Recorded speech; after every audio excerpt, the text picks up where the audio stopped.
Alright, what's up mga chip, ate, kuya, nanay, tatay? For today's video, gagawa tayo nito. Be lost and change for something new. Only time will tell, but I'll be holding you. I'll be holding you. I'll be holding you. I'll be holding. Alright, what's up mga chip? So ang unang gagawin natin ngayon is gagawa tayo ng audio spectrum at saka equalizer dito sa AV player. Okay, so open nyo lang yan. Okay, so pagka open nyo ng AV player, bubungad agad sa inyo yung library kung nasan yung mga playlist ninyo. So piliin nyo lang kung anong kanta yung pipiliin ninyo. So ang pipiliin ko dito is etong Unknown Brain and Space Codex Holding You by NCS Release. After natin yung ma-select, ang gagawin lang natin is click natin tong tatlong line dito sa upper left. So pagka-click nyo dyan, punta lang tayo dito sa visualizer. Ang first step na gagawin natin is pipindutin natin tong parang Rubik's Cube dito sa upper right. Alright, so nandito yung lahat ng klase ng equalizer na pwede natin gamitin para sa gagamitin nating audio. Right, so pwede kayo mamili dyan ng kahit ano. Right, pero ang gagamitin lang natin muna ngayon is etong equalizer na ito, which is yung white. Right, then after nyan, isave lang natin siya. So save, export. Alright, so after natin ma-export yung equalizer na ginawa natin kanina, ang gagawin naman natin ngayon is gagawa tayo ng audio spectrum. Okay, so same method lang din, ganun lang din, kagaya kanina. Click nyo lang itong parang Rubik's Cube sa upper right. Then, pili lang kayo ng kung anong klaseng spectrum yung gusto nyo. Yan. Alright guys, so kung mapapansin nyo is napaka-plain ng gitnang part niya. Okay, so ang gagawin naman natin ngayon ay lalagyan natin siya ng image. So paano ba natin yan lalagyan? So click nyo lang tong pencil icon dito rin sa upper right. Then click image lang. Click nyo yung image properties. Then pili kayo kung anong image yung gusto nyo. So click lang natin tong pick image.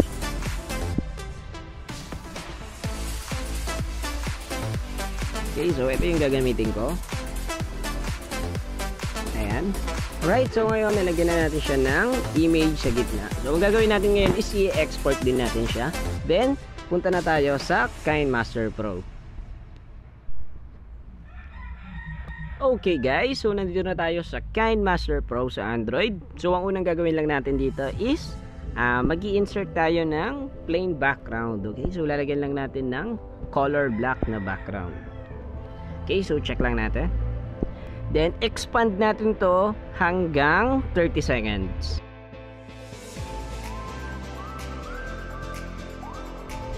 Alright. So, press nyo lang yung check. Then, after nyan, import na natin yung ginawa nating spectrum kanina. Choose layer lang, media. Then, punta kayo sa folder kung saan nakasave yung music na ginamit ninyo kanina.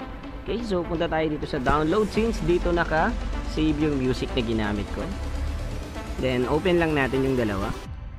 Alright, so ang gagawin lang natin dito is i-open natin yung split screen. Then, pipiliin natin yung full screen. Okay, so check lang natin yan. Then, punta tayo ngayon sa blending option. Gagawin naman natin siyang screen. Okay, so check lang natin yan. Then, yung isa naman, i-paste naman natin yung isa ngayon. Right, so select lang din natin siya. Punta tayo sa blending option. Then, gawin din natin siyang screen. Okay, so resize nyo lang kung gusto ninyo. Then, ilagay nyo kung saang part ninyo gusto ilagay. Right, so para sa akin dito yan. Then, ang susunod na step na gagawin natin is hanapin natin kung saan magko-chorus, okay? Okay guys, once na mahanap na natin yung chorus ng mismong kanta, ang gagawin natin ngayon is i-split natin tong dalawang spectrum na ginawa natin sa magkaibang part.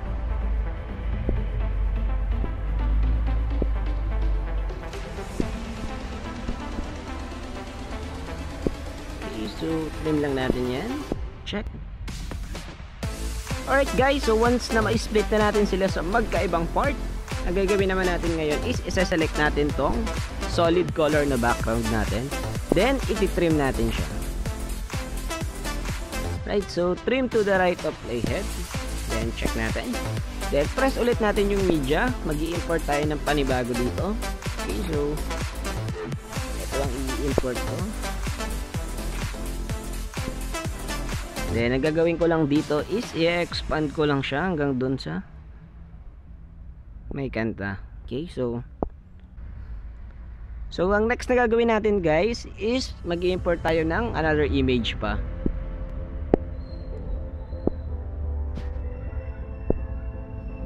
Okay, so ito yung i-import ko dyan. Gagawin lang natin dito is ipo-full screen lang natin siya. So ganun pa din. So click nyo lang tong split screen, then full screen. Check. Then punta tayo sa blending option. Gagawin natin siyang screen. Yan, okay. So para nagbe-blend sila nung nasa upper na layer niya. Okay, so check lang natin. Then ang gagawin naman natin ngayon dito guys is i-expand natin to.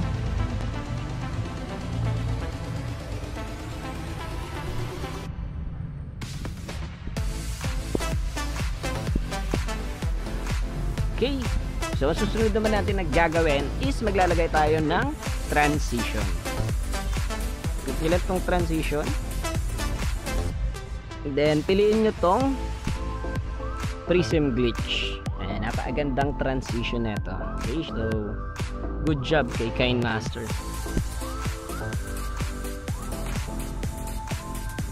Okay, so pag na-select nyo naman na siya, makikita nyo naman yung output.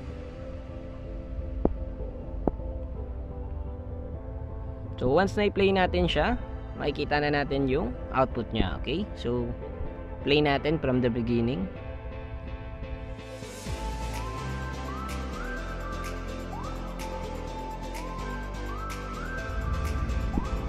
Right, so ganun yung magiging output niya. Okay guys, so one next step naman na gagawin natin is i-duplicate natin tong equalizer na ginawa natin kanina. So press lang, duplicate. Then, i-mute natin siya guys. So, i-mute natin. Then, check. Ang gagawin natin dito guys is tatanggalin natin siya sa pagka full screen niya. So, select nyo lang. Then, punta tayo dito sa split screen. Then, off nyo lang. Check. Then, ang gagawin lang natin is i-move natin siya dito sa may audio spectrum natin.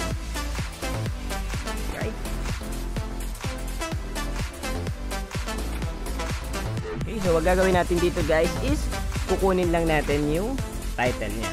Okay? So, punta lang natin siya dito sa gilid. Right? Then, kapag okay na kayo sa part na yan, piliin lang yung cropping. Okay? So, kakrop natin siya. Ang ititira lang natin is yung font lang mismo. Okay? So, check. So, okay. Then, select ulit natin siya. Piliin natin yung in animation, then piliin natin yung fade. Okay, so dito may speed duration dito sa baba. Kayo nang bahala kung gaano siya kabilis mag-a-appear or kung gaano siya kabagal.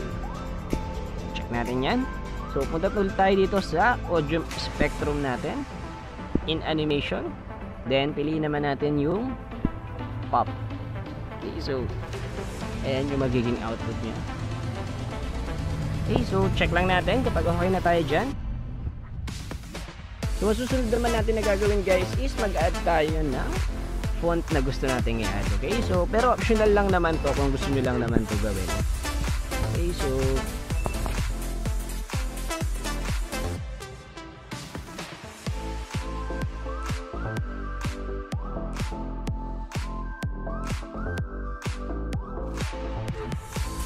alright, ang gagawin naman natin ngayon is lalagyan natin siya ng animation. Okay, so kagaya lang dun sa kanina, click lang yung in animation. Then, kayo na bahala kung anong gusto nyong gamitin dito. Alright, so ito yung gagamitin ko, pop upward, and 1.5 yung speed duration nya. Then, i-expand lang natin siya hanggang dun sa dulo. Dulo ng walang hanggan. Ayan. Okay, so ang next na step na gagawin natin guys is lalagyan natin siya ng effects. So, punta lang tayo dito sa beginning ng image na nilagay natin. Then, piliin lang natin yung layer. Click nyo lang yung effect. Then, pindutin nyo lang yung mirage.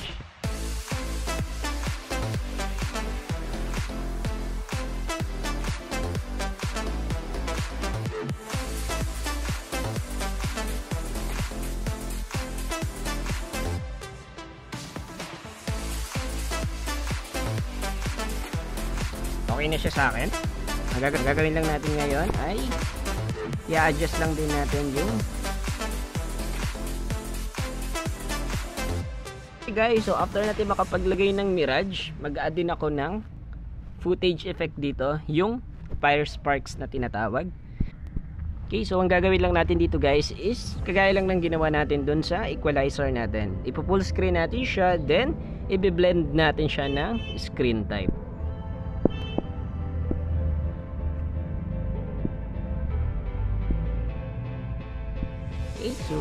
Okay, so pagka-play natin dito, mapapansin niyo na parang may nagbabaga na siya doon banda sa ilalim. Okay?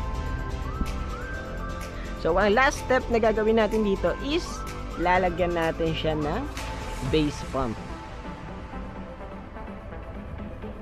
Okay, so paano ba siya lagyan ng base pump? Okay, so ang unang gagawin natin is i-expand natin to.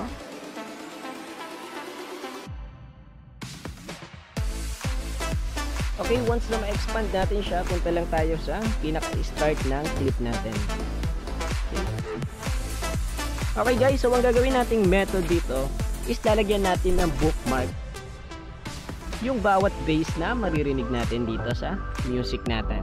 Okay, so start lang natin.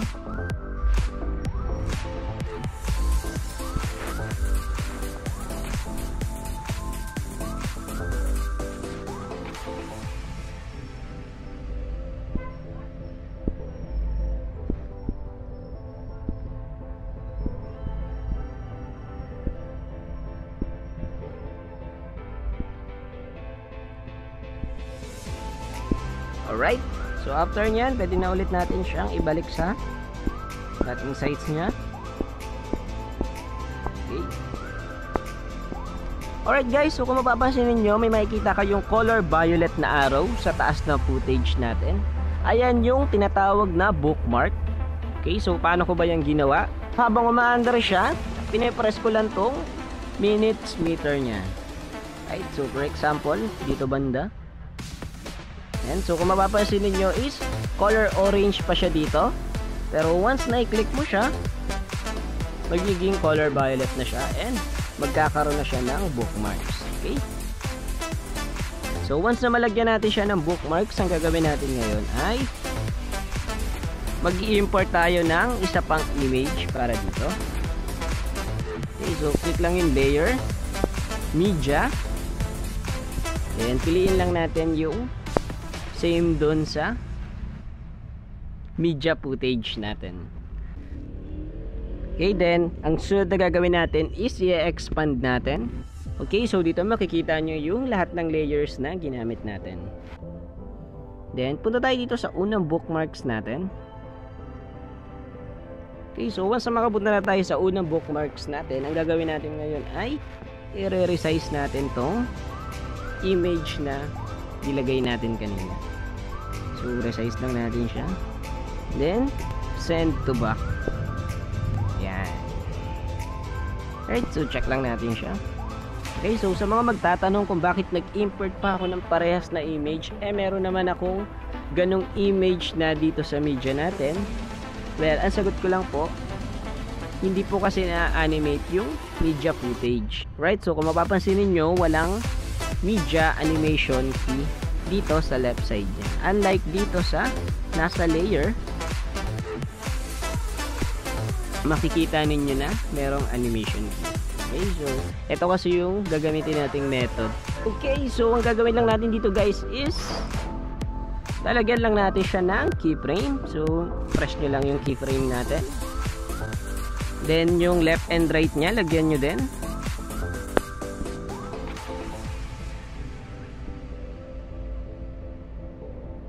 Ayan. Then punta tayo dun sa nasa gitna ng keyframe. And then i-expand natin siya or i-scale up natin. Lalakyan natin siya. So, ayan. Okay. So ang magiging output nya guys is pagpunta ng base, magkagiging ganito na siya.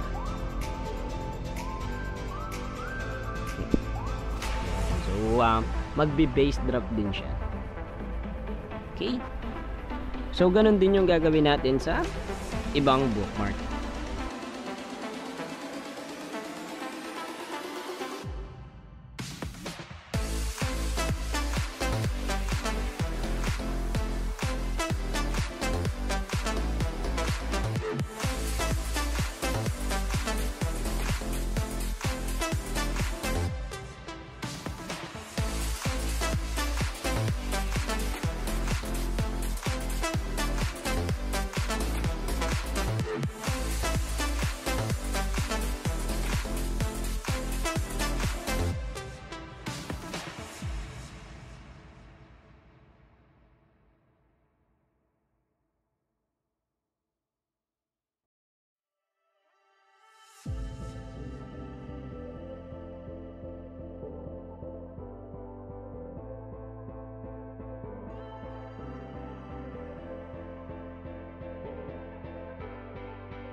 Be lost and changed for something new. Only time will tell.